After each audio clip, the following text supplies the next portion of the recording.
फार अधिक वेळ घेऊ इच्छित नाही. आपण सगळेजण दीपकजींना ऐकायला उत्सुक आहात. मी त्यांचा एक वाचक म्हणून आणि एक रसिक प्रेक्षक म्हणून पण खूप मोठा चाहता आहे. आणि बाकी सगळा परिचय तर वादातीत उत्कृष्ट आणि प्रचंड बहुआयामी व्यक्तिमत्व आहे. मी त्यांना विनंती करतो की त्यांनी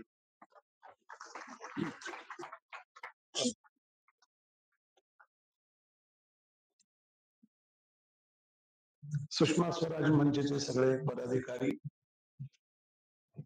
डॉक्टर जोशी, एक अत्यंत प्रसन्न संकाळ माझ्या पदरात घातल्याबद्दल तुमच्या सुरुवातीला आभार. विषय सध्या खूप चर्चेला जाणार आहे, पण गेली 300 वर्ष कार्यरत असलेला आहे. जगाचं आकलन म्हणून आपण किती वर्ष मागे असतो भारत देश म्हणून, याचं प्रत्यंतर देणारा विषय. सुरुवातीला काही जे याच्याबद्दलचे प्रवाद आहेत किंवा जे त्याच्याबद्दलचा एक डिसबिलीफ आहे त्याचा उल्लेख करतो. बऱ्याच लोकांना असं वाटतं की डीप स्टेट वगैरे असं काही नाही, सगळं व्यवस्थित चाललंय, पण माझ्या घरात काही येत नाही. माझ्या मुलांची शिक्षण सुरू आहेत, माझी नोकरी सुरू आहे, शहरातली वाहतूक सुरू आहे. तर डीप स्टेट वगैरे हे काहीतरी एक आवई उठवलेली आहे, काहीतरी भीती आहे, आणि त्या भीतीच्या निमित्ताने ही सगळी माणसं आपल्याला भयभीत करून सोडतात आणि त्यामुळे आपण कोणाच तरी एकाचं ऐकायला लागतो. मी अगदी निसंदिग्धपणे सांगतो, आणि मी 860 पानाचं पुस्तक लिहिलंय. मराठी पुस्तकाची 19 आवृत्ती आल्या, इंग्रजी पुस्तक अमेझॉन अमेरिका आणि युएसने छापलेलं आहे, आणि त्याचे मला थ्रेड सुद्धा आहे. त्यामुळे निसंदिग्धपणे सांगतो की deep state exist. Deep state आहे, ते आपल्या घरापर्यंत पोहोचलंय, आपल्या देशापर्यंत कधीच पोहोचलं होतं. 9/11 झालं त्या दिवशी मी अमेरिकेत होतो. त्या दिवशी अमेरिकेच्या आकाशामध्ये 6,500 विमानं होती. ती सगळी विमानं खाली उतरवली गेली प्रेसिडेंट ऑर्डरने, त्याला ऑर्डनन्स असं म्हणतात. आणि ती विमानं उतरत असताना साधारण 12 विमानं आकाशात रेंगाळत होती, म्हणून दुसरा प्रेसिडेंट ऑर्डनन्स काढला बुश यांनी, आणि त्यातली विमानं F-16 नावाचे फायटर जेट वर पाठवून वरच्यावर उडवून द्यायचे आदेश त्या आदेशामध्ये होते. तरी त्यातली 3 विमानं कोसळली. एक पेंटागॉनवर कोसळलं, ज्याची कधीही चर्चा झाली नाही. पेंटागॉनच्या एका विशिष्ट भागात ते कोसळलं, आणि तिथला जवळपास 20 टेराबाईट डेटा नष्ट झाला. त्या पेंटागॉनच्या बऱ्याचशा फाईल्स होत्या. हा तपशील सगळा तुम्हाला या पुस्तकात मिळेल. एक विमान त्या पेन्सिल्व्हानियाच्या जंगलात कोसळलं, आणि तरी सुद्धा 2 विमानं उतरत नव्हती. तेव्हा F-16 मुळे ती कुठल्या तरी जवळच्या धावपट्टीवर फोर्सफुली उतरवली गेली, आणि अमेरिकेची एअर स्पेस 5.5 ते 6 दिवस बंद होती. पण त्या रात्री एक विमान तिथून उडालं, ज्यात सौदी अरेबियाची काही कुटुंबीय होते, आणि ते कशा करता उडालं, त्यांना कुठे पोहोचवलं गेलं, या सगळ्याचे प्रवाद आजही चालू आहेत.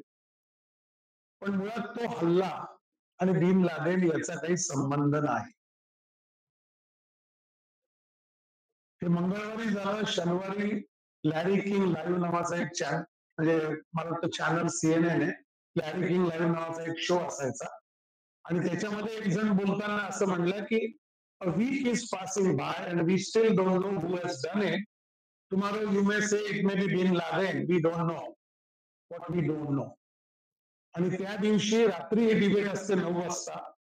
त्या रात्री सकाळी 6 वाजता अमेरिकन वेळेप्रमाणे बिन लादेन नावाच्या माणसाने या हल्ल्याची जबाबदारी घेतली. आपल्याला सगळं एखाद्या वेब सिरीज सारखं हे वाटू शकेल, पण मी तुम्हाला विश्वास ठेवतो माझ्यावर विश्वास ठेवा. मी अगदी निसंदिग्धपणे पुन्हा सांगतो की truth is very stranger than fiction, and the reason behind that is deep state. ते आलं कुठून? नेहमी असा एक विचार केला जातो ना की आलं कुठून. मुद्दाम आज काही जनरली मी भाषणाचं कधी लिखाण करत नाही, पण आज काही डाटा मुद्दामून लिहून आणलाय, जेणेकरून आपल्या लक्षात यावं की हे आलं कुठून आणि कशामुळे आलं, डीप स्टेटचं काम काय, असे अनेक प्रश्न आपल्या मनात असतात. दोन्ही महायुद्धांकडे आपण नीट जर बघितलं तर ती एका कागदावर प्लॅन झाली होती. असा आता सगळा याचा डाटा आणि सगळं त्याचं सत्य उपलब्ध आहे. त्याचा ट्रिगर आपल्या हातात नसतो. एखादी घटना जेव्हा प्लॅन होते तेव्हा ती कशाने ट्रिगर होईल ते आपल्या हातात नसतं, पण ती ट्रिगर कशाने झाली तरी ती आपल्याला हव्या त्या साध्याकडे घेऊन जायची आहे. त्याची योजना जी असतात ते डीप स्टेटची माणसं असतात. डीप स्टेट हे प्रत्येक सरकारमध्ये घुसलेली माणसं, ती ब्युरोक्रेसी आहे, ती सुरक्षा दलात आहे, ती मिलिटरी इंटेलिजन्स मध्ये आहे, ती राज्यकर्त्यांमध्ये आहे. लोकशाही, हुकुमशाही, राजेशाही, समाजवादी, साम्यवादी, भांडवलवादी प्रत्येक देशाच्या प्रत्येक सरकारात ती माणसं घुसलेली आहेत. आणि शेवटी मी येईन तेव्हा ती माणसं आत्ता ट्रम्प काढतायत त्याचा पण थोडा उल्लेख करेन. पण याचं काम काय यांचं असा मी एक प्रश्न पडतो. बरेच लोक विचारतात की हे का करतात, हे कशा करता करायचं. एक लक्षात घ्या, साधारणपणे 1550 ते 1700 हे जे जगाच्या इतिहासातलं 1.5 शतक आहे त्याच्यामध्ये 2 गोष्टी घडल्या. अतिशय जास्त असे सायंटिफिक इव्होल्युशन झाले. मॅथमॅटिक्स असेल, ऍस्ट्रॉनॉमी, फिजिक्स, बायोलॉजी, केमिस्ट्री अशा सगळ्यांचे शोध लागले. न्यूटन असेल, गॅलिलिओ असेल, बेकन असेल, अनेक शास्त्रज्ञ त्या कालखंडातले. आणि त्याच्या आसपास रिनेसन्स झालं, ज्याच्यामध्ये ग्रीक आणि रोमन आयडियल जे होते त्या राज्य पद्धतीचे त्याचे रिक्रिएशन करण्याचे प्रयत्न झाले. ते चित्रकलेद्वारे झाले, शिल्पकलेद्वारे झाले आणि आपली संस्कृती कुठून चालत आली याचा पुन्हा पुन्हा एक प्रत्यय देण्याचं काम झालं. तेव्हा 2 ख्रिश्चनांच्या जमाती होत्या, प्रोटेस्टंट्स आणि कॅथॉलिक. टायटॅनिक बुडवली ती कॅथॉलिक चर्चने बुडवली. प्रोटेस्टंट अमेरिकेत सरकले बऱ्याच प्रमाणात. मी फार तपशिलात जाणार नाही, कारण प्रोटेस्टंट आणि कॅथॉलिक यांच्यातला झगडा हा खरं तर एक 6 तासाच्या व्याख्यानाचा विषय आहे. आणि त्या 2 देशातला झगडा जगाने भोगावा म्हणून आपला विषय येतो. त्यांनी झगडावा आपला काही संबंध नाही. पण तुम्ही झगडता सगळ्या जगाला त्यात लपेटत जात असाल आणि आमच्या आयुष्यावर प्रश्नचिन्ह उभवत असेल तर आम्हाला किमान अवेअरनेस तरी लोकांना करायला लागेल. माझ्या ज्या पुस्तकावर या इंग्रजी याच्यावर जेव्हा एक प्रश्न आला एम्बसी मधनं, तेव्हा मी त्यांना असं म्हटलं की तुम्ही मला कोर्टात खेचा, म्हणजे मला उत्तर देता येतील की मी हे का लिहिलं. अर्थात अजून त्यांनी कोर्टात खेचलेलं नाही, पण थ्रेट्स येत असतात. तर या 2 गोष्टींनी, रेनेसान्स आणि सायंटिफिक इव्होल्युशन, या 2 गोष्टींनी युरोपमध्ये खूप चेंजेस आणले. आणि मग लक्षात असं आलं की युरोपची भूमी तोकडी आहे, तिच्याकडे फार रिसोर्सेस नाहीत, फार माणसं नाहीत, फार जमीन नाही, फार समृद्धता नाही, फार जवळ तिथे काही खनिजे नाहीत, तिथे काही नाही, छोटे छोटे छोटे छोटे अनेक देश आहेत. मग त्या जगाचा शोध सुरू झाला की हे कुठून सगळं हडप करता येईल. कारण त्या युरोप मधल्या डच, फ्रेंच, स्पॅनिश, ब्रिटिश आणि पोर्तुगीज या 5 जे ज्याला आपण जमाती म्हणू, त्या नृशंस अशा जमाती आहेत, त्या सगळ्यात अत्याचारी जमाती आहेत. त्यामुळे मला जेव्हा जेव्हा वेस्टर्न वर्ल्ड करून लोकशाही मूल्य, वेस्टर्न वर्ल्ड करून जीवन मूल्य असे शिकण्याचे आग्रह होतात, तेव्हा मला भयंकर राग येतो. कारण या लोकांनी जगातली कोट्यावधी माणसं काही कारण नसताना वर्षानुवर्ष मारले. त्याचे अनेक उदाहरणं देता येतील. 2च फक्त सांगतो, ते पिक्चर आहेत म्हणून बघा, म्हणजे तुम्हाला पटकन कळेल. 2.5 तासात आकलन होतं. एक ब्लड डायमंड नावाचा पिक्चर बघा आणि एक त्याचे एक छोटा देश आहे, वरून नेवाडा, नाही सांगतो. त्या 2 पिक्चर मधनं तुम्हाला कळेल की या माणसांनी खनिज, हिरे, भूगर्भातली संपत्ती, त्या त्या देशाच्या मालकीचा भूगर्भ, त्यांचे हक्क असलेले नैसर्गिक संसाधनं ही किती बेमिसालपणे लूट केलेली. या 5 सत्तांमध्ये झगडा सुरू झाला आणि जगभर पसरायला लागला. कोलंबसाने अमेरिका शोधली आणि वास्को द गामाने भारताकडे आला, याचं आपण कौतुक करायची गरज नाही.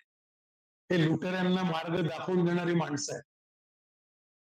ते म्हणतात ना, एक विनोद आहे का पादऱ्याचा, की एका गावात पूर आला आणि त्या पादऱ्याने पटकन उडी मारली, 2 मुलांना वाचवलं, म्हणून त्याचा सत्कार केला. आणि जेव्हा सत्कार करताना त्याला सांगितलं बोलायला, गाव अगदी गदगद झालं होतं. तो म्हणला, सत्कार वित्कार ठीक आहे, मला सांगा मला ढकललं कोणी?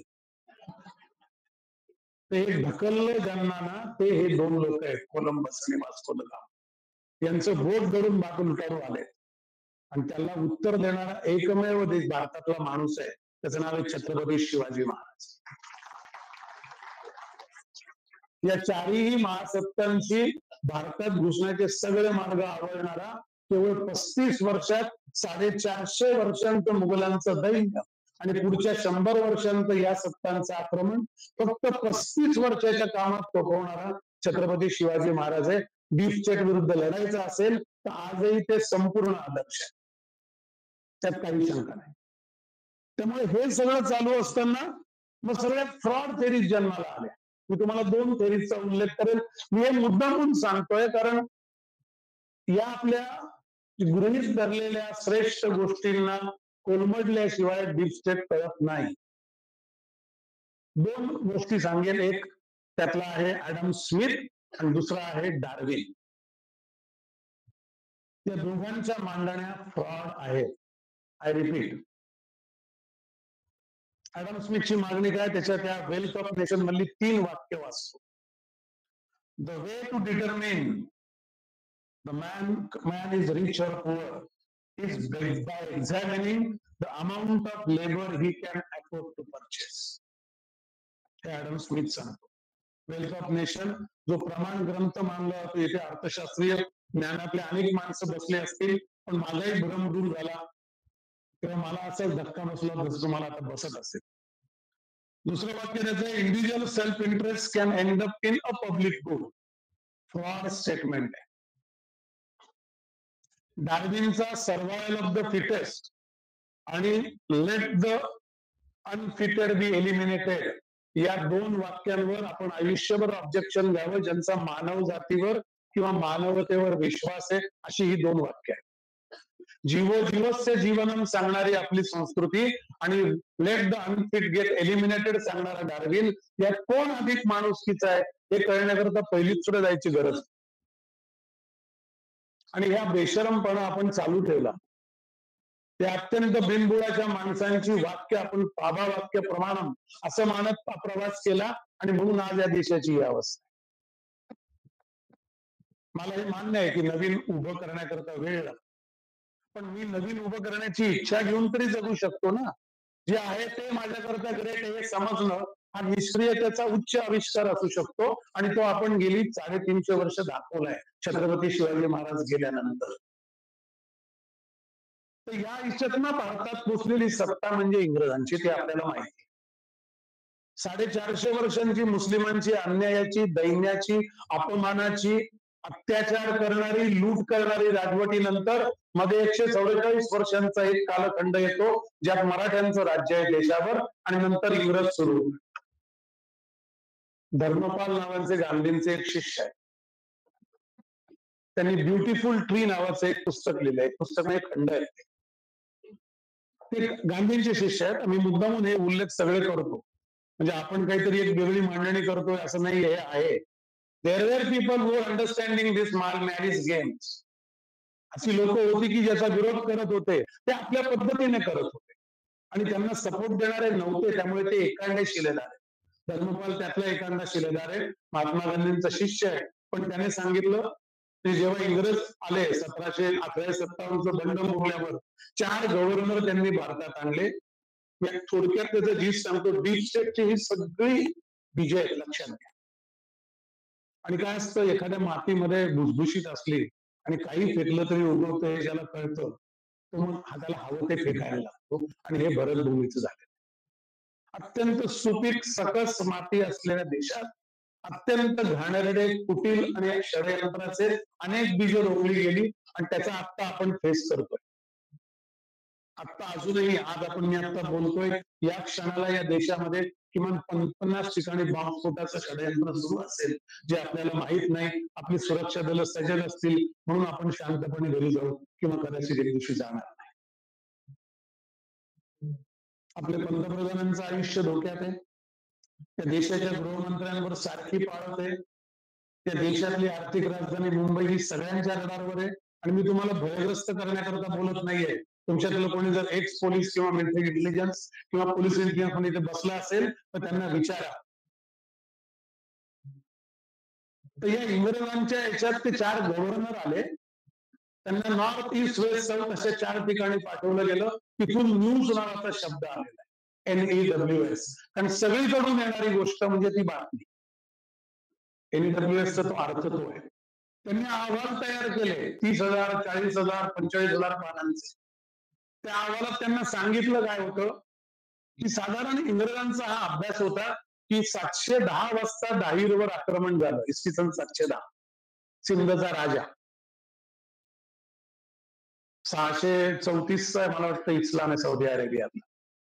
तिथून 632 तिथून ते आक्रमण होत होत एक अफगाणिस्तान सगळे देश पडत पडत ते पुढे आले. तर दाहिरचं पहिलं आक्रमण आहे. तिथून इंग्रजांचा अभ्यास होता. त्यांना माहित होतं की इतकी आक्रमण सतत 900 ते साधारण तुम्ही घ्या छत्रपती शिवाजी महाराज 1630 तिथपर्यंत आक्रमण होत होती. तरी हा देश संस्कृती म्हणून पडला नाही, सांस्कृतिक राष्ट्रवाद झाला नाही. ग्रीक 8 संस्कृती संपल्या. ग्रीक, रोमन, मेसोपोटियन, ऍझटेक, माया, सगळ्या संस्कृती संपल्या. पण ही जी संस्कृती ही संपली नाही. हा सांस्कृतिक राष्ट्रवादाचं मूळ काय याचा अभ्यास करण्याकरता या माणसांना काम दिलं होतं. That is what the news is. Dharampal described in his book beautiful tree. त्यांनी मोडून काढले समाज पद्धती. सोप्या भाषेत सांगायचं तिथे मोठे पुस्तक आहेत, मोठा अहवाल आहे. पण गावगाडा मोडून काढला, परस्परावलंबित्व मोडून काढलं, परस्परावलंबित अर्थव्यवस्था मोडून काढली, माझ्या गावापुरतं माझ्या गावात पिकतं ही धारणा मोडून काढली. आणि हे सगळं मी सजगपणे करत राहावं म्हणून जी शिकवण्याची सिस्टीम होती ती पण मोडून काढली. ती खिळखिळी मुसलमानांनी केली होती, मी नाही म्हणत नाही, पण तरी ती पकडून होती. मुस्लिमांनी मंदिरं बांधली असतील 50,000-60,000, जे आपल्या श्रद्धास्थानांवर हल्ले केले असतील, पण कदाचित त्यांना गावगाडा मोडता आला नाही. त्यांना इथल्या गावगाड्याशी जुळून राज्य करावं लागलं, कारण हा संबंध देश ते राज्यच करू शकले नसते. पण इंग्रज कुटील होते. इंग्रज ही अत्यंत घाणेरडी जमात आहे आणि अत्यंत क्रूर आणि अमानुष अशी माणसं आहे. त्यांनी याचा कंबरड मोडलं, त्यानंतर ते मेकावायचं भाषण हे लक्षात ठेवा.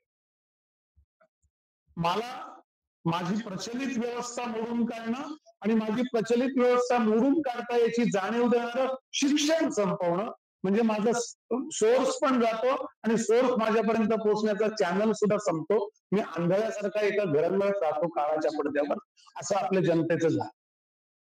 आणि हे याच्यावर इंग्रजांनी राज्य केलं. डीप स्टेटच्या सगळ्या जडणघडणीमध्ये या 4-5 सत्ता ज्या सांगितल्या युरोपातल्या, त्यांचा फार मोठा वाटा आहे. एकमेकांच्या हात धरून त्यांनी एकमेकांच्या सलगीने म्हणा किंवा संमतीने म्हणा जगाचे भूखंड वाटून घेतले. तुम्हाला इंग्रज एकच युद्ध सापडेल जगात. केरळच्या राजाने इंग्रजांना आकरण्याकरता इंग्रजांची मदत घेतली. एकच युद्ध आहे. जगाच्या कुठल्याही भूभागावर फ्रेंच, स्पॅनिश, ब्रिटिश, स्पॅनिश असे खूप काळ लढलेले नाही. काही मुद्द्या एका विषयापुरते बोस्टन टी पार्टीच्या लढले, तसे काही मुद्द्यापुरते लढले. पण यांनी जग वाटून घेतलं आणि सगळ्या जगावर राज्य केलं. आपण जसे बसलो आहोत, रवांडा दुसऱ्या पिक्चरचं नाव, ब्लड डायमंड आणि रवांडा हे चित्रपट जरूर बघा. एक कृषीप्रधान अर्थव्यवस्था रवांडा आणि एक खनिज संपन्न असं ब्लड डायमंड. खनिज संपन्न भूभाग याच्यावर कब्जा करताना कुठल्या अमानुष पातळीवर या सत्ता गेल्या याचा अत्यंत हृदय कळवटणारा दर्जा आहे. रवांडा अजून भुगतोच आहे. 80 लाखाच्या देशामध्ये 8 लाख लोक मेले. भारताचे मिनिएचर आहे. तेवढी सकस पीएच व्हॅल्यू असलेली जमीन होती, जीव वैविध्य असणारी. आता कॉफी आणि व्हॅनिलाला बळी पडली आहे. त्या लोकांना आपले खायचे भात आणि तांदूळ सुद्धा, गहू सुद्धा आयात करायला लागतात. त्यांच्या देशात ते पुरेसे पिकत नाही. तुमचा भूभाग, तुमची संसाधनं, तुमच्या आयुष्याला पुरून उठणारं तुमचं नैसर्गिक संपदा ही संपवून टाकायची. तुम्हाला लाचार असं लटकत शुद्ध सारखं ठेवायचं. हा डीप स्टेटचा सगळ्यात मोठा अजेंडा आहे. एक भाषण आहे रॉकफेलरचं फार मोठं. त्यानंतरच्या काळात आलंय की आम्हाला प्युरिटन लोक हवेत, म्हणजे आम्हाला अशीच जमात जगायला हवी, तिला जगण्याचा हक्क आहे. आम्हाला हे बाकी जमाती जगायला नको. इंडियन हा शब्द अपमानास्पद आहे. मागासलेले अशा अर्थाने शब्द वापरतात. त्या माणसांच्या माना लाल होत्या म्हणून ते इंडियन झाले. कोलंबस अमेरिकेत पोहोचला तेव्हा. पण बेसिकली संबोधन इंडियन आहे, हे लक्षात ठेवा. तुम्हाला खोटं वाटेल, लोक आपल्या धर्माकडे, आपल्या जीवन पद्धतीकडे कसे बघतात, आणि हे मी असंच सांगत जातो कारण त्याशिवाय तुम्हाला ते उलगडणार नाही. डीप स्टेटवरचा निबंध वाचू शकतो, मी आठवड्याचं पुस्तक वाचा, तर त्यांच्या कारवाया उद्योग सुद्धा आहे. सायकोलॉजी समजून घ्या. इथे जे बरेच डॉक्टर बसले असतील, काही डॉक्टर पेशंट आल्यावर पहिल्यांदा रूट कॉज शोधलं जातं ना. सिम्पटमवर फार दिवस ट्रीटमेंट करून पेशंट बरा होत नाही. हे रूट कॉज डीप स्टेटचा असं आहे. भारतासारख्या देशाला म्हणजे डेन्व्हरला मध्ये 2005 साली एक संमेलन झालं होतं आदिम जमातीचं.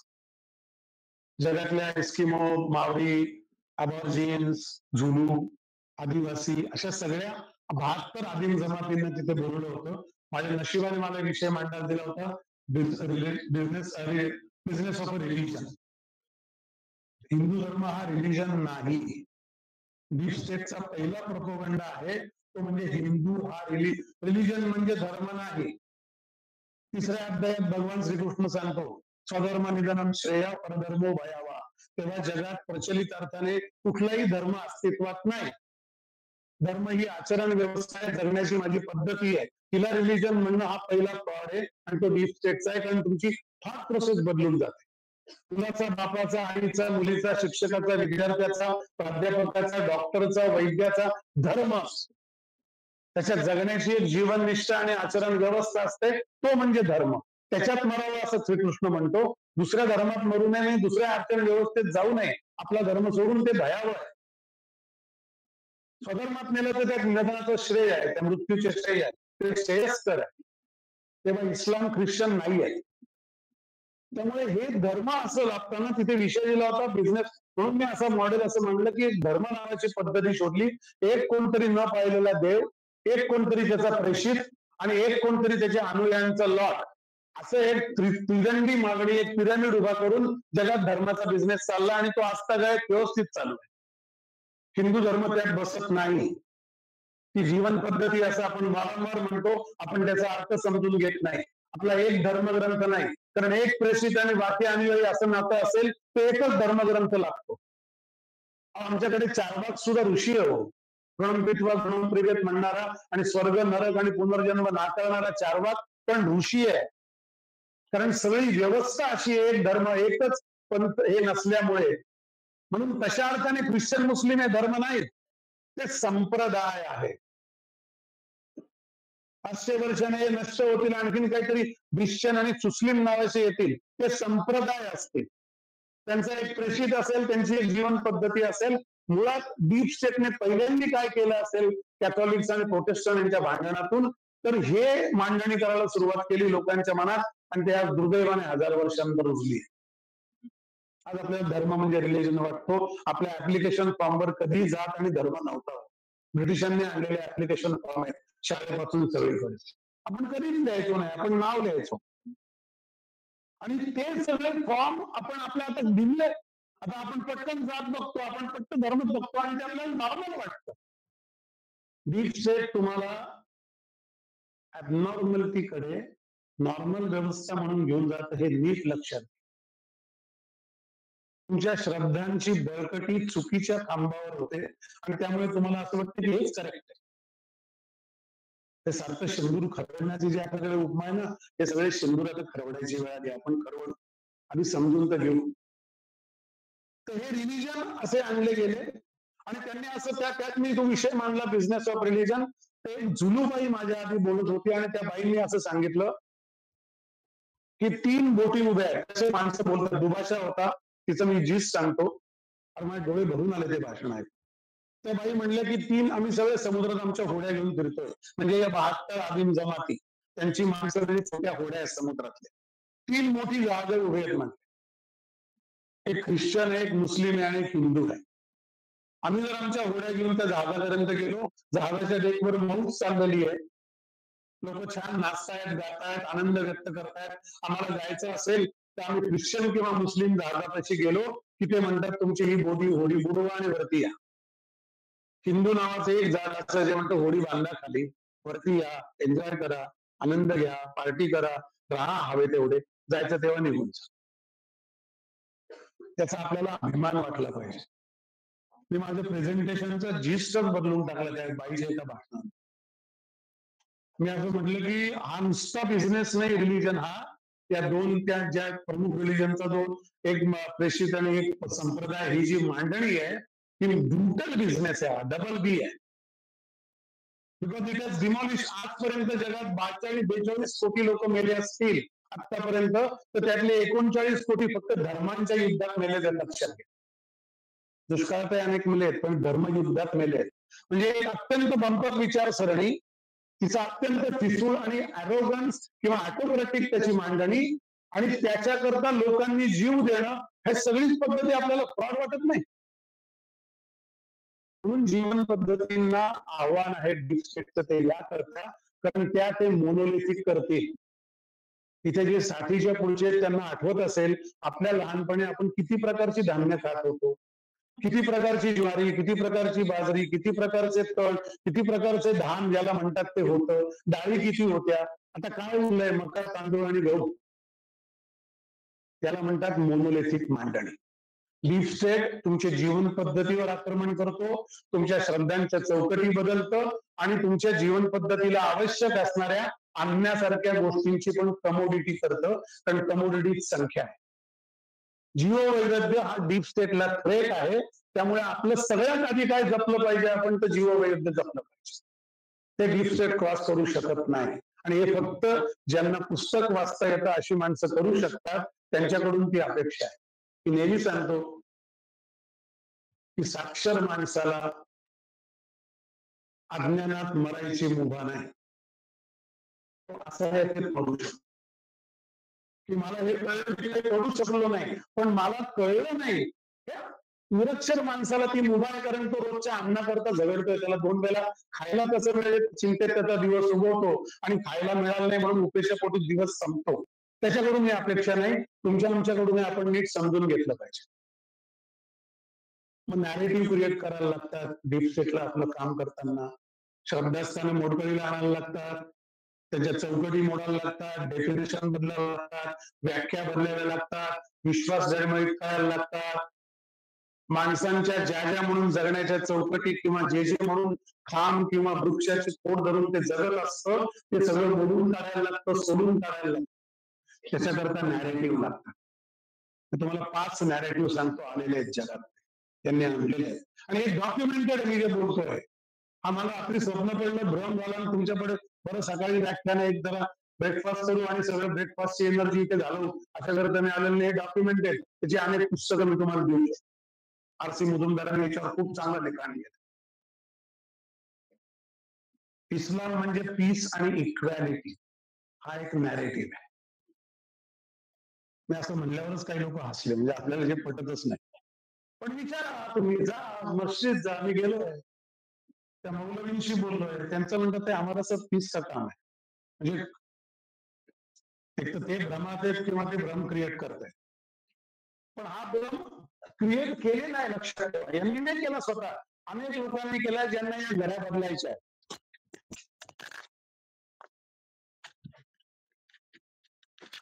दुसरा भ्रम आहे ख्रिश्चनिटी म्हणजे सर्व्हिस अँड कम्पॅशन.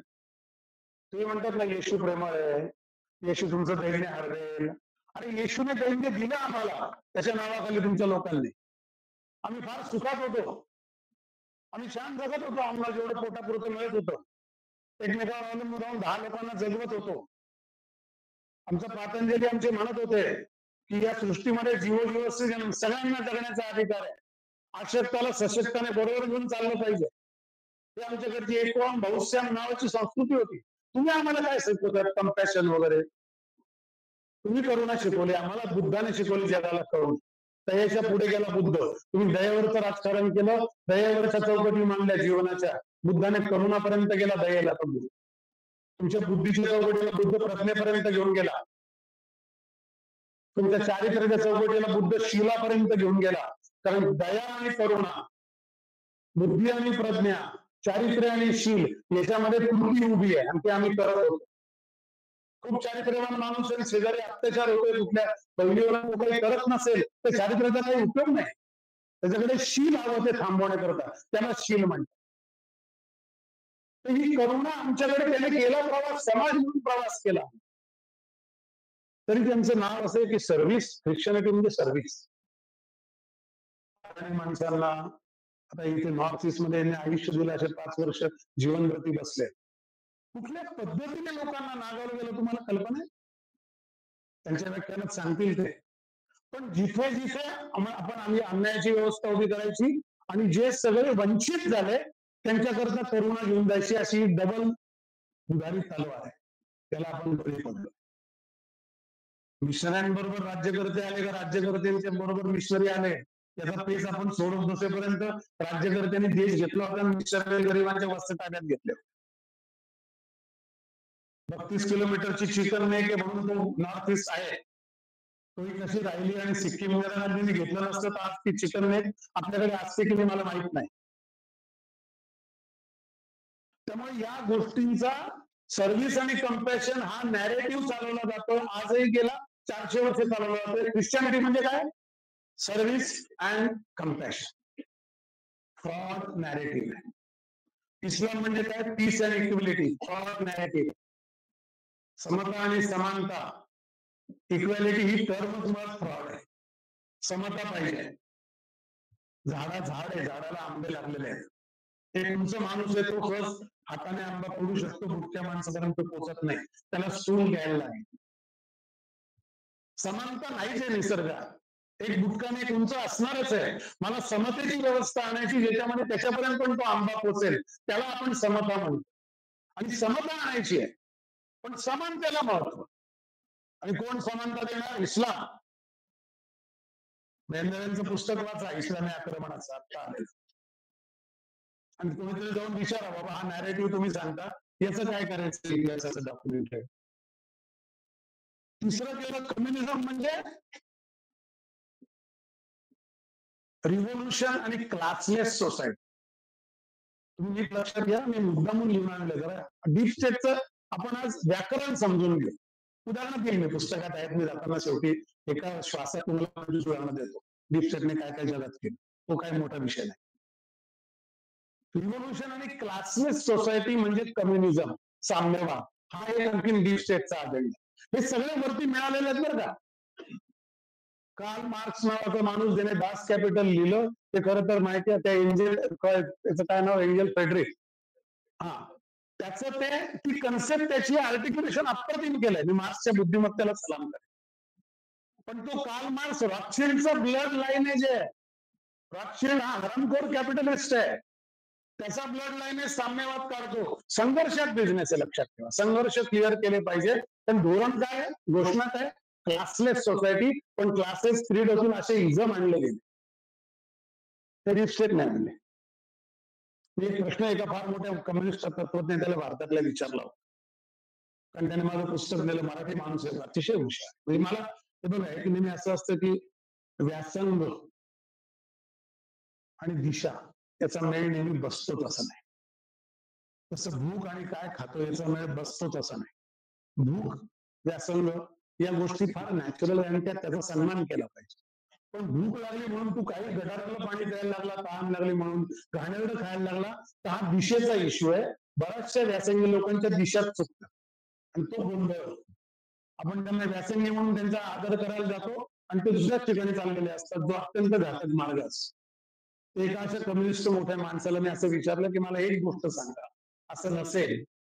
मी जे इझम बद्दलची मांडणी करतो ती अशी आहे की एक कम्युनिझम, कॅपिटलिझम आणि सोशलिझम इक्वली फ्रॉड आहे. डीप स्टेटने आणलेले अत्यंत फ्रॉड्युलंट डायमेन्शन्स आहेत समाज जीवनाकरता, अत्यंत निरुपयोगी आहे. मी त्याला एक प्रश्न असा विचारला, तेव्हा ते पटलं नाही. आमचा वाद झाला 4.5-5 तास. मी म्हटलं मला एकाचं उत्तर द्या फक्त. अमेरिका कॅपिटलिझम, रशिया सोशलिझम, चीन कम्युनिझम, हे तर आपले प्रतीक आहेत ना. त्या इझमचे हे देश आहेत, त्यांनी ते अंगीकारलं, आपली राज्य व्यवस्था म्हणून अडॉप्ट केली. तिन्ही देशामध्ये 10% लोकांकडे 70-80% संपत्ती कशी आहे? तुमच्या या क्लासलेस घोषणेचं काय करायचं? मी लोणचं घालायचं? म्हणजे हे 3 चोर एकाच ठिकाणी पोहोचले वेगवेगळ्या रस्त्याने. ते तिन्ही थोर आहे. अहो 10% लोकांकडे 70% संपत्ती असणं, हा जर तुमचा क्लासनेसचं उदाहरण असेल किंवा हे तुमच्या भांडवलशाहीचं उदाहरण असेल तर हे फ्रॉड आहे. कारण तुम्ही उत्तर देत नाही की बाकी लोकांनी जगायचं कसं यायचं. आणि आम्ही ते कशाला ऐकायचं. संमिश्र अर्थव्यवस्था म्हणून आम्ही असं 4-5 वाईन बाटल्यातली एका बाटलीत भरून ती वाईन कशाला प्यायची. आम्हाला आमची जीवन पद्धती माहित नाही. ब्युटिफुल ट्री मध्ये दिली आहे त्यांनी आपली जीवन पद्धती. कम्युनिझमचं आणि हिंदूंबद्दलचं काय नॅरेटिव्ह प्रस्तुत आहे गेली 300 वर्ष. काय होतं माहिती का, आपण हे काही वाचत नाही आणि मग आपल्याला त्या नॅरेटिव्हचे जे आता हे नॅरेटिव्ह म्हणजे ही एक प्रचलित, त्याला काय म्हणता येईल, विमर्श असं त्याला शब्द आहे, की एक प्रचलित धारणा पसरवायची आणि मग तिला टँजिबल फळं असतात. मग ख्रिश्चनांचा उल्लेख करताना नेहमी करायचं की गरिबांकरता किती सेवा कार्य उभी केली, किती हे उभं केलं, त्याचा उल्लेख करायचा, म्हणजे आपल्या मनावर ते बिंबत जात. मग ते क्रॉस देतील भूकंपाच्या वेळेला. आणि तो क्रॉस सुद्धा भूकंपात गाडला गेलाय. तुम्ही काय माहिती आहे आम्हाला, आणि आम्हाला तुम्ही अंधश्रद्धा शिकवून सांगतात की आम्ही अंधश्रद्धा आहे म्हणून, आणि त्याला साथ देणारे हे आपले निर्मूलनवाले. म्हणजे याची पाळमुळं बघा की मी चुकीच्या मार्गाला गेलो की मग पापी व्हायला लागतो आणि आपल्याच आपण जीवन पद्धतीवर अविश्वास दाखवायला लागतो. हिंदूंबद्दल सांगितलं की ब्राह्मणिझम आणि परित्याची, म्हणजे हा काय की असा ब्राह्मणिझमचा धर्म आहे असं नाही हो. तुम्ही त्या ब्युटिफुल ट्री मध्ये वाचा, त्यांनी दिलंय की हे ज्या 4 वर्ण, आता मी चातुर्वर्णाबद्दल बोलत नाहीये, तुम्ही गैरसमज करू नका, मी फार क्लिअर सांगतोय. कर्म ही तुमची जीवन पद्धती असू शकते. कर्म काय करतो याच्यावर तुमच्या ज्ञानग्रहणाचा काही संबंध नाही.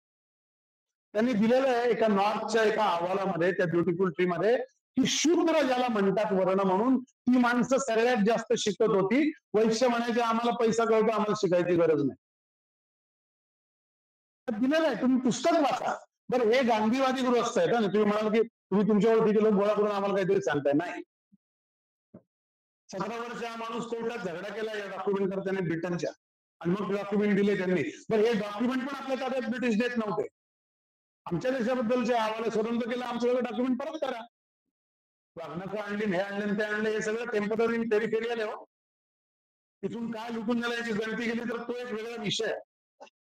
मग यांनी काय केलं की या 4-5 नॅरेटिव्ह पुढे मग अमेरिकेचा नॅरेटिव्ह आणला की prosperity. America is what? Prosperity and development. Development हा अत्यंत फ्रॉड शब्द आहे. विकास भौतिक असतो का? मी तुम्हाला मेक्सिकोचा एक मी गेलेला किस्सा सांगतो. एका मेक्सिकोमध्ये एक शेती आहे, कसली, मक्याची. 300 हेक्टर जमीन असते लोकांची. मेक्सिकोचे शेतकरी आणि भारतातले ग्रामीण शेतकरी फार पोषकात सुद्धा फरक नाही. तसंच जीवन पद्धती आहे, खाणं पण तसंच आहे, तिखट बिकट छान खातात. तर ते मक्याचे कणिसातनं मक्याचे दाणे वेगळं करणारं मशीन एका कंपनीने बनवलं आणि ते युनायटेड नेशनच्या एका स्कीम अंडर त्यांना दिले, आणि त्यांना ते मशीन वापरायला सांगितले की तुम्ही हे मका कुरत बसत हाताने, एवढा मोठा मका तो पटकन होण्याकरता मशीन आहे. तर त्या गावात त्यांनी मशीन लावलंय आणि सांगितलं की हे करा. ते लोक वापरत नव्हते. का वापरत नाही हा प्रश्न ते आमच्या सोशल इकॉनॉमिक सर्कलकडे आला तेव्हा त्याचा अभ्यास करायला आम्ही, काय लक्षात आलं असेल, इतका छान तो प्रसंग आहे. त्याने विचारलं तुम्हाला हे मशीन दिले, मग एक तिथे त्यांचा त्या कंपनीचा माणूस होता, त्यांनी सांगितलं हे 3 बटन, हिरवं, निळं, लाल, हे दाबलं की मग ते मक्का त्यात टाकायचा, मग ते पॅलेट बंद होतं, मग लाल दाबलं की ते सुरू होईल मशीन, आणि मग तुम्हाला दिसेल ते काशातलं ते मक्याचे. नंतर ग्रीन दाबलं की बुडखा बाहेर येईल एका बाजूने, दुसऱ्या बाजून दाणे बाहेर येतील, दाणे गोळा करायचे. इतकं सोपं आहे ते. तू सांग परत, तुम्हाला काय वापरत नाही तुम्ही, किती सोपं आहे, किती सोपं आहे सांगणार होतं. एक बाई उभे राहिले आणि त्या म्हणले एक मला शंका, छोटी छोटी गाव आहेत आमची, मशीन फार भारी आहे म्हणली. ते वापरत का नाही, मुळात ते होतं ना. ते म्हणले आम्ही जेव्हा मका सगळ्या गावातल्या बायका खुडायला बसतो ना, कणस दाणे वेगळे करायला, तेव्हा आम्ही खूप गप्पा मारतो. त्या गावात नवीन कोण आलं, कोणाची मुलगी कोणावर पळून जायचा प्लॅन करतेय, कोण म्हातारा माणूस गावातील लोकांना वेगळे करून भांडण लावतोय, हे सगळं आम्ही बघतो. आमचा सोशल वॉच. त्याचं काय करायचं, मशीनची गप्पा मारायच्या का? डेव्हलपमेंटवरचा मला छळणारा हा सगळ्यात जिवंत प्रश्न. माझ्या जीवन पद्धतीला उद्ध्वस्त करणारी किंवा आराम देणारी गोष्ट म्हणजे डेव्हलपमेंट नाही. माझ्या विकासासकट विकास करणारी व्यवस्थित म्हणजे डेव्हलपमेंट. त्यामुळे अमेरिका म्हणजे डेव्हलपमेंट असं जर असेल, सोनाली इथे बसली आहे, किती टक्के लोकांकडे इन्शुरन्स नाही. डेव्हलप प्रॉस्पेरिटीचा कंट्री ना, तुम्ही ते उदाहरण घेऊन जगतो आपण. मी राहिलो तिथे अनेक वर्ष. काय झालं ते कुठलं काय तुफान आलं तेव्हा किती लोकांनी दुकानं लुटली. प्रॉस्पेरिटी मध्ये असे काही लुटालूट असते वय. डेव्हलप कंट्रीमध्ये असे लोक चोरासारखे फिरतात का आपल्या अंधारात? असं नाहीये. त्या देशाचा उपाध्यक्ष डिक चेनी नावाचा हॅलिबर्टन नावाच्या कंपनीचा सीईओ असतो. काँग्रेसमध्ये बोट झाल्यानंतर 6 महिन्यात राजीनामा देतो. आणि तोपर्यंत हॅलिबर्टनला इराकच्या युद्धाचं सगळे कॉन्ट्रॅक्ट चॅनल फायनलाइज त्याच्या थ्रू केलेले असतात. आणि ती कंपनी इराकमध्ये अमेरिकन सैन्याला तिथे 20 सेंटला गॅलन पेट्रोल आहे, त्यांना 80 सेंटने पेट्रोल विकते आणि प्रॉफिट कमवते. तिचा जो सीईओ आहे तो डिक चेनी, जो अमेरिकेचा उपाध्यक्ष, ज्याने धोरण ठरवलंय की इराकमध्ये हॅलिबर्टनला कॉन्ट्रॅक्ट आहे. ती प्रॉस्पेरिटी आहे. ते मूर्खर लोकांनी सगळ्यांना लूट नाही. हा बुद्धिमत्तेला वाव आहे. मला रिसर्च बद्दल अमेरिकेबद्दल पूर्णपणे तुम्ही मानते, कारण त्या संशोधनाकरता आवश्यक ते इन्फ्रास्ट्रक्चर आहे, ते स्वातंत्र्य, पण त्याचा यूथ मॅलिस आहे. प्रॉस्पेरिटी म्हणजे अमेरिका हा एक नवीन फ्रॉड आणला आणि त्यामागे आणखीन एक गोष्ट उभी राहिली, त्याचं नाव आहे global market forces. Deep state 3 पायावर चालतं. 3 पायावर कोणी चालत नाही म्हणून मी मुद्दाम तो शब्द वापरतो, तेव्हा ते फार दिवस चालेल असं वाटत नाही. माझा आशावाद समजा. एक पाय ग्लोबल मार्केट फोर्सेस, दुसरा आहे कल्चरल मार्क्सिझम. जे आता म्हणलो ना मी, सांस्कृतिक राष्ट्रवादाला जर पराभूत करायचं असेल तर तुम्हाला असं म्हणावं लागेल की दिवाळी फटाक्यांमुळे फार पोल्युशन होतं, हा नॅरेटिव्ह पसरवावा. रक्षाबंधनाच्या नावाखाली कुठल्या दोऱ्या बांधतात तुम्ही हाताला? असं कुठे भाऊ असतो का? बहीण भावांनी किती लग्न केले? असं पसरवत. रावण कशा करता जातात? कुंभमेळ्यात जाऊन कशा करता स्नान करतात? तिथे लोक मलमूत्र टाकत असतात, तुम्ही तिथे आंघोळ करता. तुम्ही ते कुठलं तरी पवित्र आलं. अरे मुळात नदीचं काम तुम्हाला शुद्ध करणं नाही, ते गंगेचं. त्या निमित्ताने तुम्ही जातीपाती शिवाय एकत्र येऊन एका ठिकाणी राहणं हा त्याचा विषय. तो कोणी बोलत नाही. कोणी डुबकी मारताना विचारलं का, मार आहे का बाबा तू? मी ब्राह्मण आहे, तिकडे डुबकी मार नाही. पंचमण एकमेकाचे वापरलेत लोकांनी. अशी व्यवस्था विविधतेच्या समाजामध्ये एकत्र येण्याकरता उभी करावी लागते. ती पूर्णपणे शास्त्रीय आहे. डार्विन सिद्धांत जर शास्त्रीय असेल तर हे जास्त शास्त्रीय आहे, आणि तो अशास्त्रीय मला माहिती आहे सिद्धांत, तो फ्रॉड आहे. त्यामुळे या व्यवस्था आम्ही का उभ्या केल्या असतील याची विचार करायचे नाही, त्याच्यावर प्रहार करायचं. त्या सगळ्याचं नाव आहे कल्चरल मार्क्सिझम आणायचा. कुंकू लावायचं नाही, अमुक करायचं नाही. देव म्हणून तुम्ही आई वडिलांच्या पाया पडायची काय गरज आहे? आता लग्नाला आपण कुठे गेलो तरुण मुलांच्या हल्लीच्या, तर ते असे पाया पडतात. तुम्ही त्याला म्हटलं तुझ्या पाया पडणं बाबा, कशाला माझ्या पाया पडतो? तुझ्या पुढच्यापर्यंत हात पोचतो ना, तुला स्वतःला पाया पड, मला नको पाया पड. कारण तुला त्याचं काही कारणच माहित नाही. मांडी घालून जेवायला बसल्याने काय होतं? आणि इथे एक मला मान्य आहे की आपण याला विरोध करण्याकरता आपण सुशिक्षित लोकांनी काही समजून घेऊन लोकांना सांगितलेलं नाही. माझ्यासकट तुम्ही दोषी आहात. मांडी घालून काय जेवायला बसायचं साधं उत्तर आपल्याला देता येत नाही. एक टेबल खुर्ची आली कधी हो? तुम्ही कोण सांगणार काट्याच्या चमच्याने खायचं? मी नेहमी या गोष्टीवर प्रहार अशा करता करत राहील की या बारीक बारीक गोष्टीतनं नॅरेटिव्ह डेव्हलप होतात, तुमच्या अंगवळणी पडतात, तुम्हाला आपल्या गोष्टी खोट्या वाटायला लागतात, तुम्ही आपल्या मूळ जीवन पद्धतीकडून हळूहळू दूर सरकायला लागतात. 10 पिढ्या जातात, नंतर त्या लोकांना लक्षात येत नाही का बरं करायचं. तुमच्या जर 61% रक्तवाहिन्यांचं व्हॉल्यूम जर बेंबीच्या खाली असेल आणि तुम्ही जेवत असाल तर तुम्हाला पोटाला रक्तप्रवाहाची गरज आहे, कारण अन्न तिथे पचायची गरज आहे. तुम्ही पाय कापून नाही ठेवू शकत. उगीच कशाला पायाला रक्तप्रवाह पाहिजे म्हणून. म्हणून तुम्ही मांडी घालून बसतात तर रक्तप्रवाह कमी होतो, पोटाला जास्त जातो. तुम्ही पाटावर बसत होता, ही जी मुवमेंट आहे ही पोटाला स्टिम्युलेट करते, अन्न चांगलं पचतं. हा त्याच्या मागचा साधा विचार आहे. हा सुद्धा आपण पुढच्या पिढीला सांगितला नाही हो. आपण कसले सुशिक्षित? आपण यांचीच एजंट होतो ना मग एका अर्थाने. म्हणून डीप स्टेटची सायकोलॉजी समजून घ्या. तुमच्या प्रत्येक जसं आता आपण काय लोकांना सवय आहे, मी कुठे गेलेलो म्हणतात नाही तुम्ही हे तुमचं मत मी समजता, या पुस्तकात मला असंच लोक येतात ते समजावून सांगा. मी म्हटलं तुमचं सांगा, बिन लादेनने ट्विन टावर पाडले याचा पुरावा द्या, तुमचं सांगा. मी काय मांडलं असेल, मी निदान परिस्थितीच्या गोष्टी तरी सांगतोय ना. मी निदान हे सांगतोय ना की ती बिल्डिंग 160 मधल्या 2 बिल्डिंग त्या अशा पडू शकत नाही. 7.4 रिश्टर स्केल त्या भूकंपाला येणारी बिल्डिंग पत्त्यासारखी उभी खाली येणार नाही. 190 फुटाची विंग आहे विमानाची, ते अख्खं विमान जरी घुसून भिंतीला कापून पुढे गेलं तरी त्यात आहे पेट्रोल 70,000 गॅलन, हे 2,80,000 लिटरचा पेट्रोल बॉम्ब आहे. तो कुठला तर 7.7 रिश्टर स्केल वर टिकणार आरसीसी स्ट्रक्चर ते किती मजले करून जातील खालपर्यंत. 1 फुटाच्या वर एक लोखंडाचा तुकडा मिळत नाही आणि त्या सामीचा पासपोर्ट सापडतो FBI ला. तो पासपोर्ट आता सगळं येत आहे बघा बाहेर, हे पुस्तक घेऊन तर 6 वर्ष झाली. पासपोर्ट सापडतो तुम्ही सांगता तिथे 1 फुटाच्यावर कुठलाही आरसीसी 7.7 रिश्टर स्केलवर टिकणार आरसीसी स्ट्रक्चरचा मेम्ब्रेन राहत नाही. तिथे एक पासपोर्ट तुम्हाला सापडतो विमानातून खाली पडले.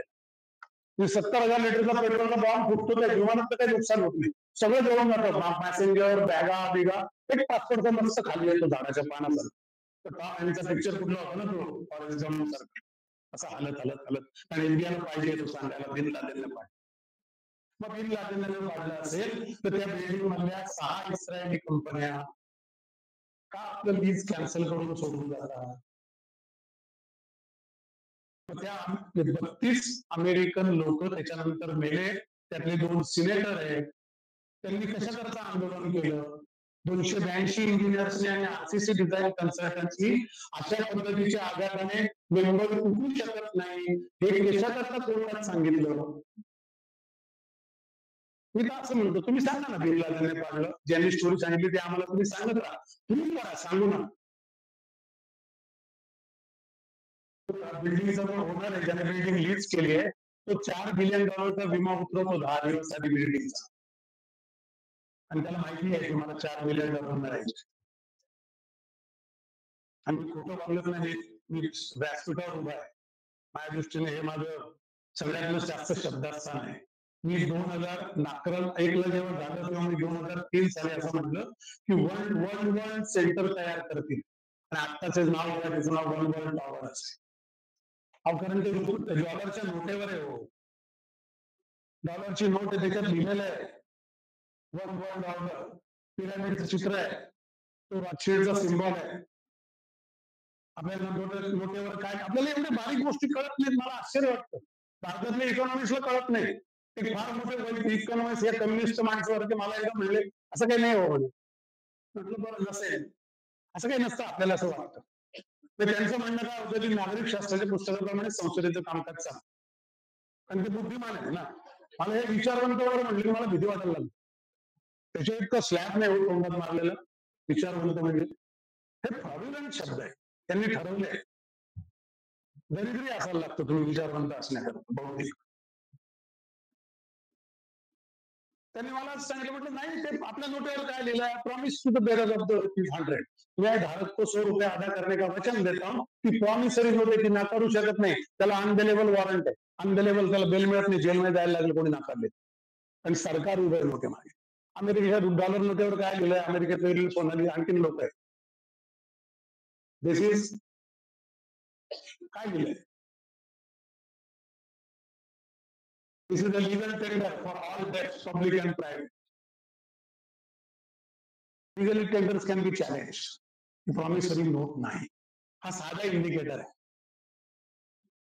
त्यामुळे तुम्ही एकदा प्रचलित केलं ना की तुम्हाला तिथं विश्वास बसायला लागतो. या सगळ्याचा मेकॅनिझम डीप स्टेटने डेव्हलप केला 300-350 वर्ष. मग आता आपल्याला ते म्हणतात ते खरं वाटायला लागतं. मग आपल्याला वाटायला लागतं की शेख हसीना ही बेकारच बाई, ती जायलाच पाहिजे. आपल्याला कळतच नाही की चितकाव बंद करता चीन, नेहमी इथे बसलेले, आणि सेंट मार्टिन बेटा करता अमेरिका, ते हात मिळवतात आणि बायडन, ओबामा आणि जॉर्ज सोरोस हे एकत्र येतात. काही $1 बिलियन खर्च करायची तयारी दाखवतात, काही $1 बिलियन, आणि तिथे मोहम्मद युनुस नावाच्या फ्रॉड्युलंट माणसाला जो नोबेल लॉरेट आहे त्याने किती फ्रॉड केलाय ते डॉक्युमेंट बनवलंय, तुम्हाला सगळ्यांना पाठवी नावाबद्दल. त्याला तिथे आणलं पपरेट म्हणून. पण त्यांना वाटतं ट्रम्प येणार नाही. आपलं हे चालू आहे. मला ट्रम्पच्या निवडणुकीचं एकच अप्रूप आहे, एकच कौतुक आहे. ज्या डीप स्टेटने त्याला 2016ला निवडून आणलं, त्या डीप स्टेटच्या इच्छेविरुद्ध 2024ला निवडून आणलं. म्हणजे त्यांचा हात धरून तो वर चढला. मागच्या इलेक्शन मध्ये काय वाद झाले, वादंग झाले, तो परत निवडणूक लढा, त्याच्या विरुद्ध डीप स्टेट उभं राहिलं. त्याने एलन मस्कवर सगळ्यांची मदत घेतली, प्रचंड पैसा गोळा केला, निवडून आणि 179 लोकांना काढून टाकलं त्याने कॅपिटल हिल मध्ये. तो म्हणले डीप स्टेटची एजंट बसलेत सरकारमध्ये. ते म्हटलं ना, ब्युरोक्रेसी, राजकीय सगळीकडे डीप स्टेट आहे, ते सगळी माणसं हेरून काढतोय. बरोबर चुकत जळेल, मला मान्य आहे, पण हरकत नाही, करेक्शन असंच असतं. तुम्ही दुसरे दोन्ही महायुद्धात युरोपचं त्या भूभागाचं करेक्शन केलं तेव्हा किती सामान्य माणसं नष्ट झाली. आता सिरियाचं काय झालं? सिरिया काय मुस्लिम देश म्हणून त्याकडे बघता तुम्ही, ती एक संस्कृती संपवली. The commodities have killed the cultures of the world. हे लक्षात ठेवा, एकच कल्चर शिल्लक आहे Bharat. So let not any commodity take over us. Be aware.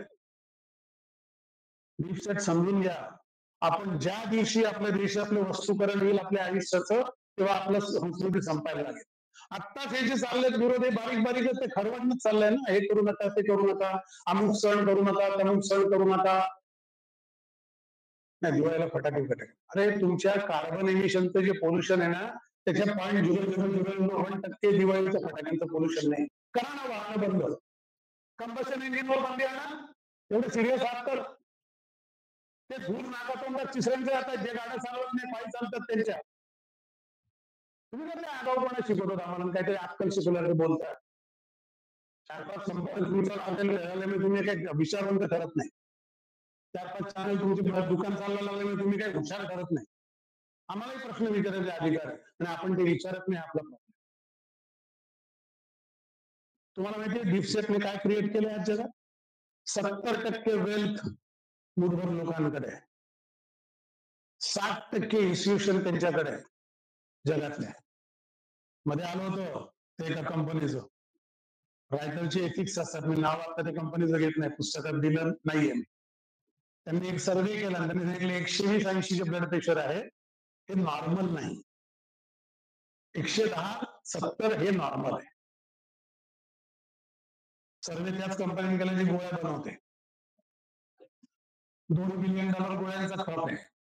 तुमचं 72 झालं की तुम्ही आपल्या घरात जेला चढायचं नाही, या खोलीतून त्या खोलीत जायचं नाही, आडवं पडून राहायचं निष्कारण, की तुम्ही घरात रुग्णालयात स्वरूप आणतात. विश्वास ठेवू नका. अरे, ज्यांना प्रकृती कळत नाही ते काय मेडिसिन देतील आम्हाला?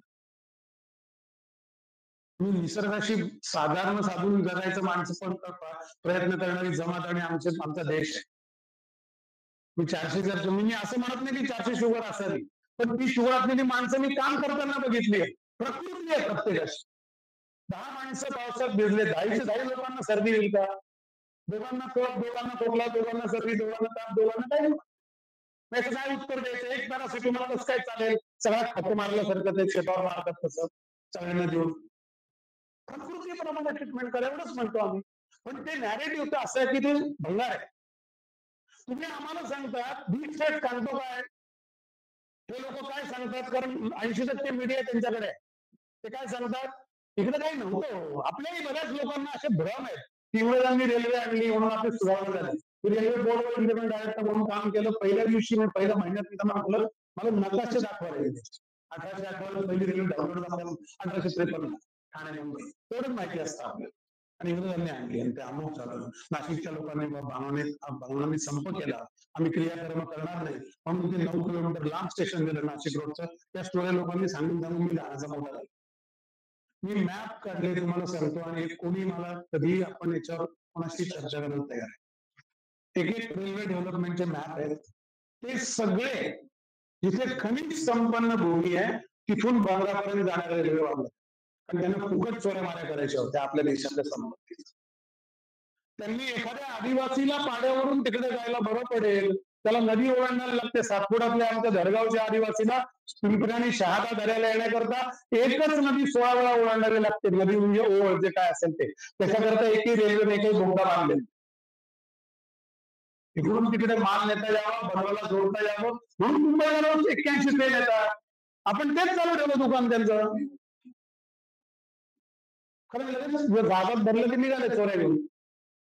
सगळी रेल्वे त्यांनी सुधारणा आणली, हा भ्रमात्मक बाहेर येतो एक नॅरेटिव्ह आहे, आणि तो डीप स्टेटचाच आहे. कारण तुम्ही एकदा कोणाला अभिलाईत झाले की जनरली माणसाची वृत्ती अशी असते की मला जो मदत करतो मी त्याला विसरत नाही. दाऊद इब्राहिम सुद्धा आपल्या शिक्षकाला कधी मारणार नाही, लक्षात ठेवा.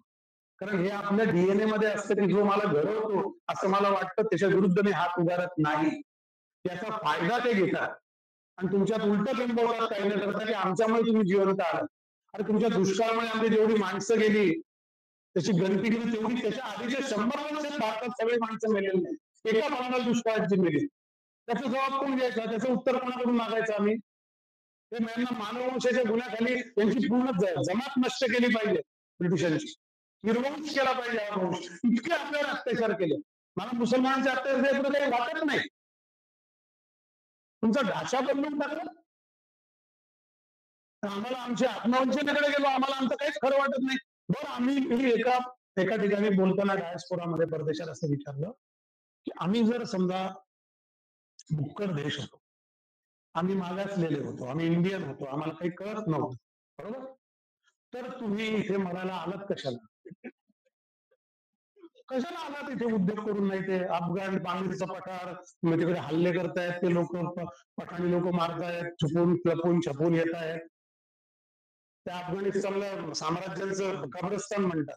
कुठलेही महान सत्ता त्याच्या विरुद्ध जिंकले नाही, इथून इथे आले सिकंदर पासून. कशाकरता मरायला आले? आम्ही जर भुक्कड होतो आम्ही बरोबर आमचे तुम्ही आले याचा अर्थ तुम्ही काहीतरी इथून नेलं.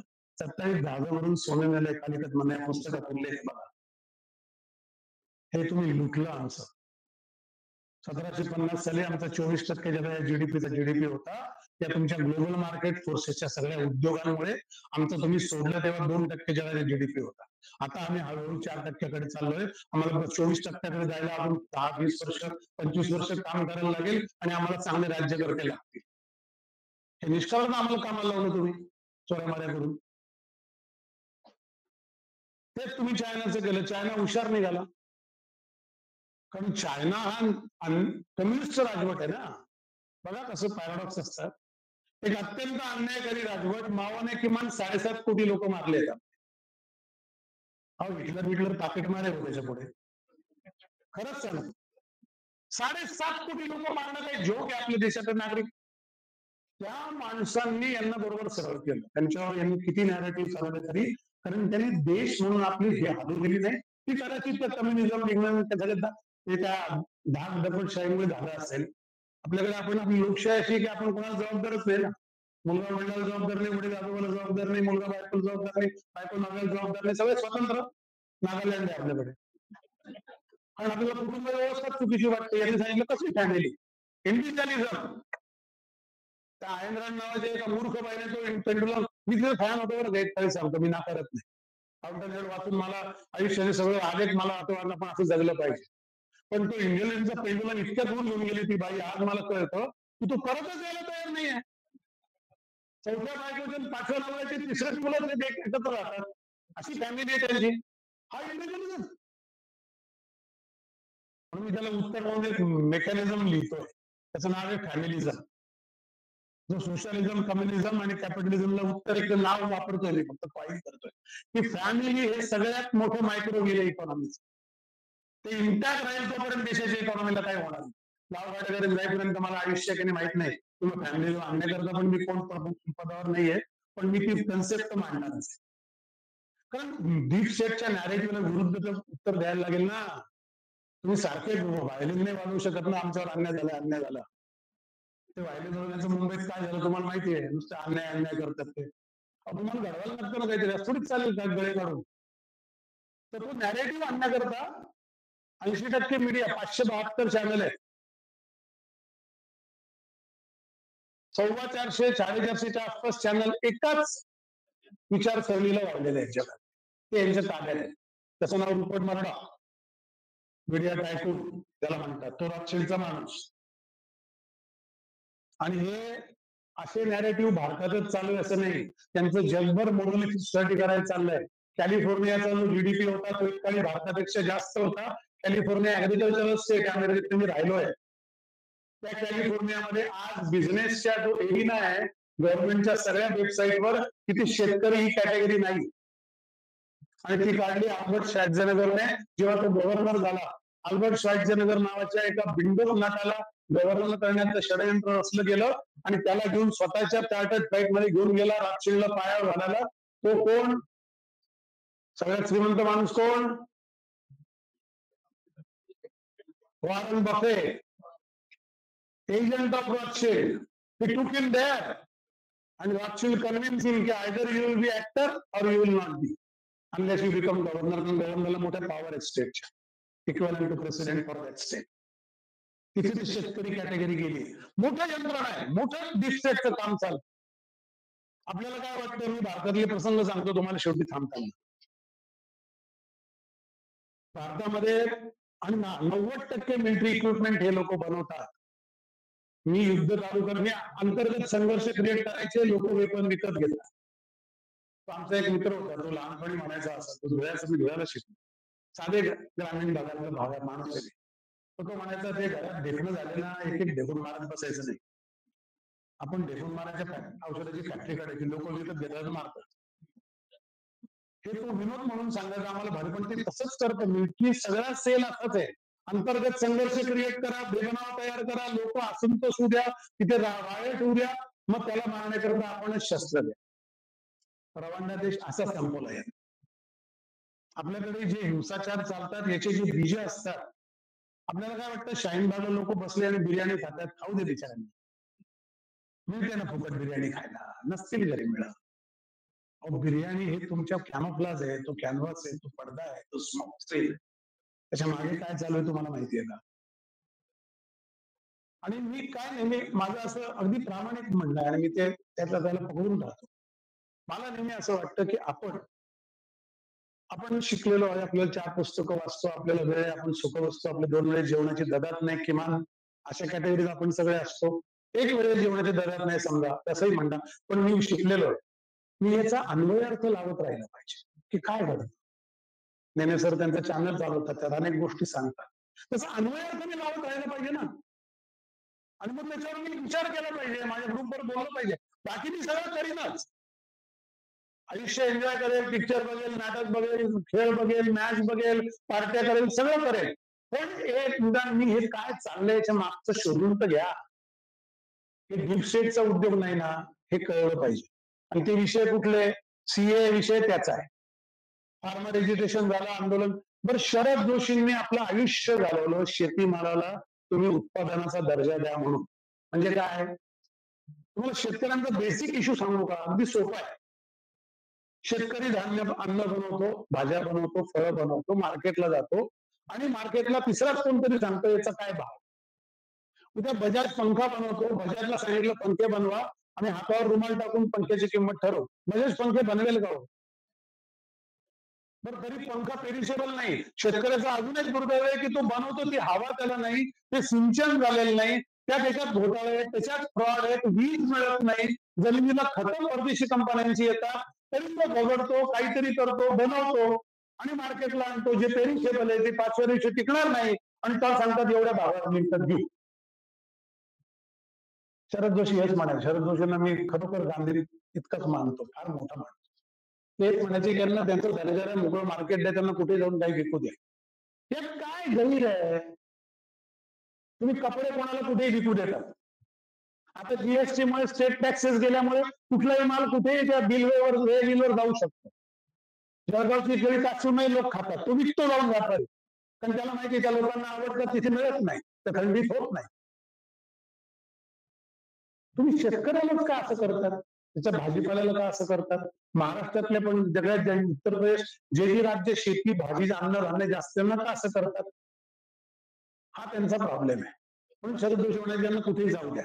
तेच फार्मर्स का त्यांनी आणलं ना, एपीएमसी कॅन्सल करा. हे जे कृषी उत्पन्न बाजार समिती नावाचा जो फ्रॉड आहे, तो शेतकऱ्याला मदत द्यायच्या नावाखाली तयार झाला, ते सगळे दलाल उभे राहिले, त्याच्यावर राजकारण चालतं सगळ्या राज्यांचं, त्याला फंडिंग तिथून उभं राहतं, त्यांच्याकडून सेस घेतात, त्यांच्याकडून प्रत्येक याच्यावर टॅक्स घेतात, त्यांचा भाव हे ठरवतात टमाटे शेतकरी मार्केटला घेऊन आला की आणखीन कोणतरी तो फोन करून 6 टँकर मागवून घेतो टमाट्याचे. तो म्हणतो इतके टमाटे आले, आज तर भाव मिळणारच नाही. 50 रुपये किलोने टमाटा त्याला द्यायला लागतो, 50 रुपये क्विंटलने. तो गेल्यावर टँकर परत गोडाऊनला जातात. तो बिचारा थोड्याशा हातात पैसे घेऊन त्यातनं काय काय करू म्हणतो, कोणाचे पैसे देऊ. हे दैन्य संपवण्याकरता फार्मर्स आणले होते.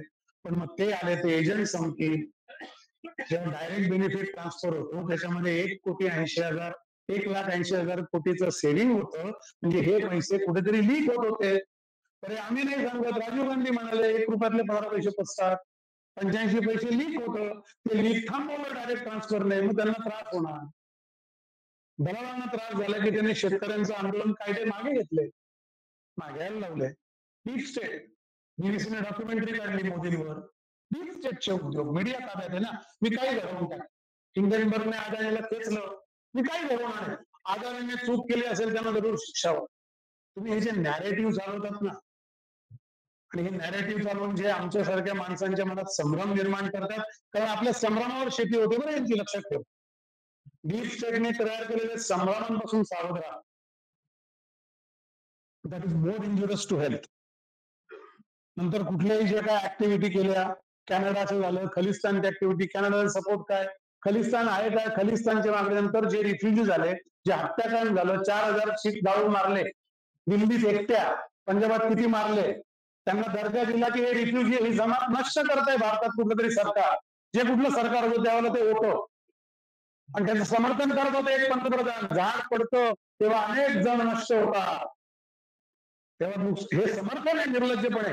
हे ऐकूनच त्यांनी यांना रिफ्यूज दर्जा दिला, यांना कॅनडात आणि अमेरिकेत जागा दिली. कशाला जमात आहे. आज अमेरिकेतला कॅनडातला सगळा बनाना केळीचा वापर त्यांच्या हातात, ट्रान्सपोर्ट त्यांच्या हातात आहे. ते मोठे झाले, मग त्यांचे मोठं करणं, तुम्हाला आमच्या देशात आणलं, आम्ही तुम्हाला दिलं, तुमच्या देशाने तुम्हाला मारायचे मागे होते, असं करत करत त्यांना भारतात घेतलं. आज सुद्धा 15 ऑगस्ट बे एरिया जिथे मी राहायचो, तिथे एक विमान असं आकाशात जातं, तिथे खलिस्तान जिंदाबाद असा एक बॅनर त्या विमानाला जोडलेला असतो. मग कॅनडात दुसरी भाषा आहे ना कॅनडाच्या देशाची, ती पंजाबी भाषा आहे बरं का, माहिती आहे तसं सांगतो. संख्या जास्त आहे, प्रॉमिनंट हातात व्यापार आहे, मग त्यांना असं कॅनडा सरकारवर दबाव. जस्टिन ट्रुडो उगीच नाचत नव्हता वेड्यासारखं. त्याच्या शब्दाला यांनी लावून फटाके लावले होते. डिप्स फेमिनिझम, LGBT हे नॅरेटिव्ह आहे, हे समजून घ्या. मी कुठल्याही स्त्री पुरुषांच्या वैयक्तिक भावनांबद्दल बोलत नाही. हे मुवमेंटचे विषय असू शकत नाही, कारण मुवमेंट अशी तयार झाली, समाजामध्ये दुरी तयार होणार. तुमचा समाज एकसंध राहू नये म्हणून जे जे काय करता येईल, हा कल्चरल मार्क्सिझमचा सगळ्यात उच्च आविष्कार आहे, LGBT आणि फेमिनिझम. मी पुरुष आहे म्हणून फेमिनिझम बोलतो असं कृपया समजू नका. आता एक नवीन रोग आलाय, पुढच्या महिन्यात तुम्हाला कळेल, त्याचं नाव आहे चाइल्डिझम. त्याचं नॅरेटिव्ह सुरू झालंय की मुलांना स्वातंत्र्य पाहिजे. अगदी शाळेत शिक्षकांना मारायला परवानगी नाही. हे कोणी ठरवायचं? मातीच्या गोळ्याला आकार देताना तो कुंभार काय त्याच्यावर असं हात नुसता पावडर सारखं फिरवत राहील का? त्याला ठोकेल, तिरपं करेल, सरळ करेल, हातून हात घालेल, घाट पकडेल ना, तर मडकं होईल ना.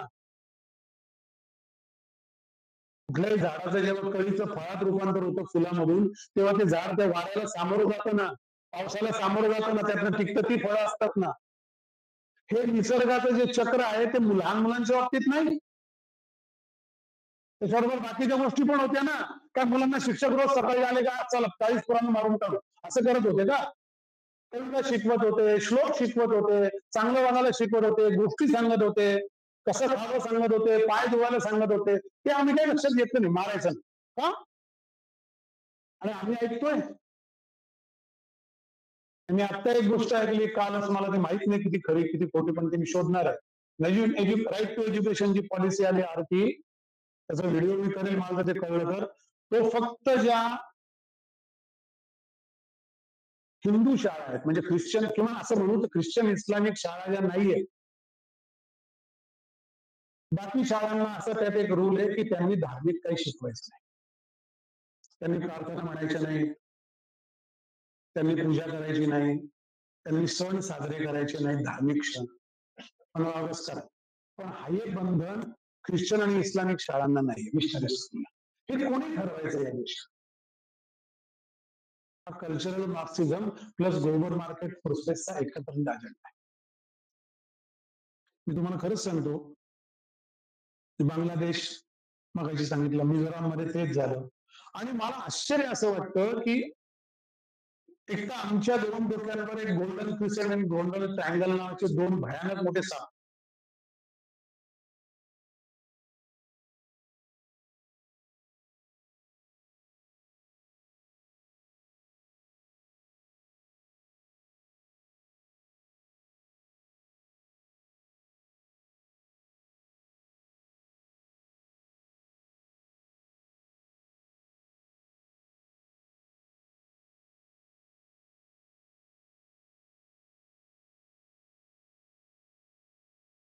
लोक आहात का बरं अकाली दलाने पाठिंबा काढून घेतला सरकारचा?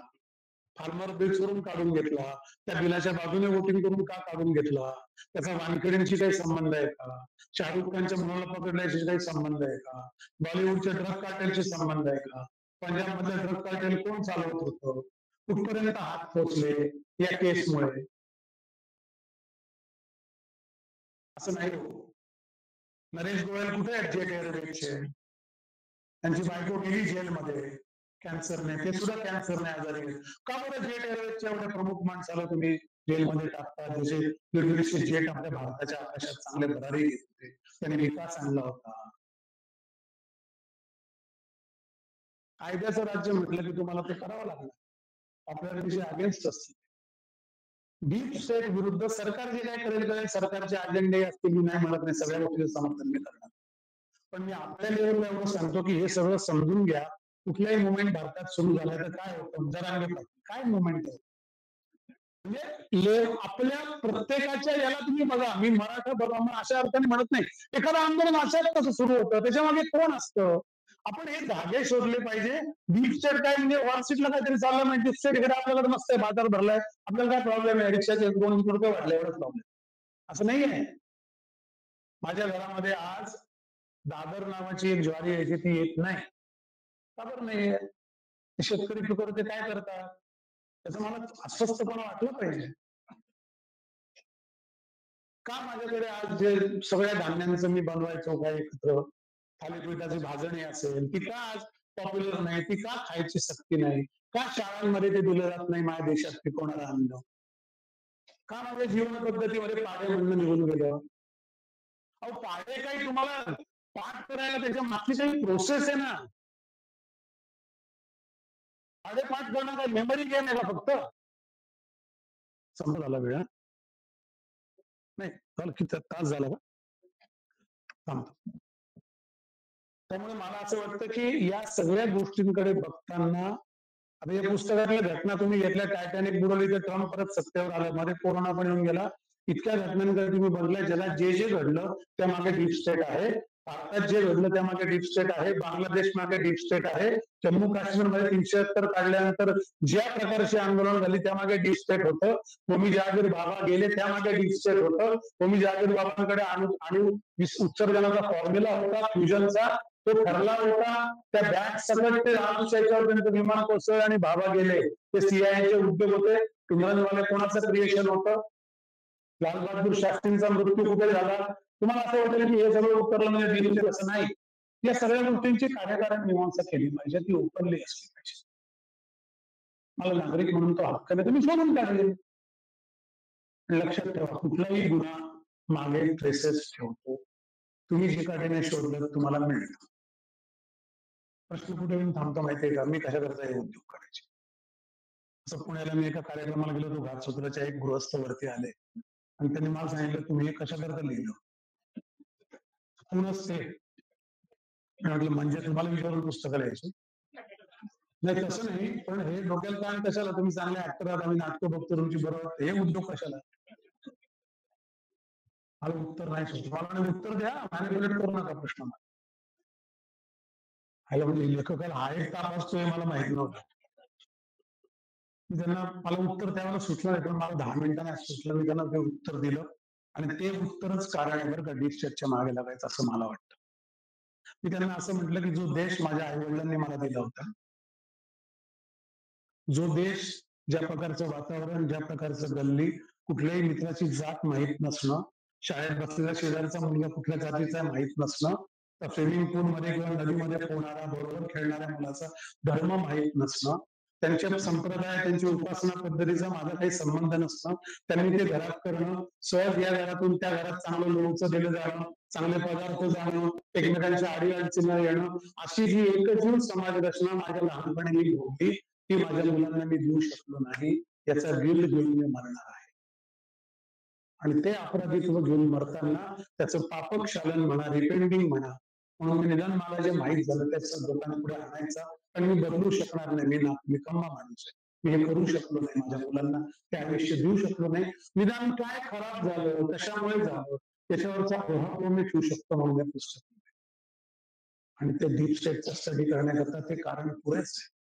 कारण त्याच्यामध्ये एक पॅरेग्राफ येते, जरा पुस्तक द्या, तो तुम्हाला वाचून दाखवतो मी काय त्यात लिहिलंय भविष्य, ते जर नाही आपण केलं तर काय घडेल त्याचं मी याच्यात लिहिलं. मी काही पण द्रष्टानिष्ठा नाही, पण मला नेहमी असं वाटतं की आपल्याला त्याची कारण मीमांसा देता आली पाहिजे, अदरवाईज ते होणार नाही.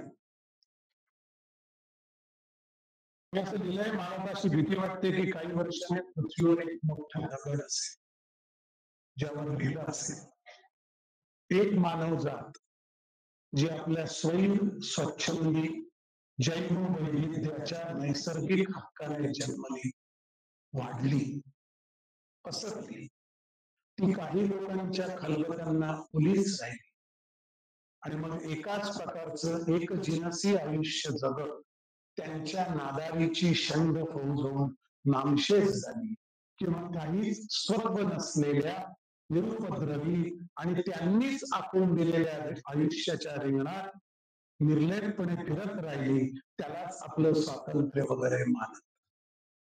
त्या मानवजातीच्या माहितीच्या मृत्यूचे शिलालेख. धन्यवाद.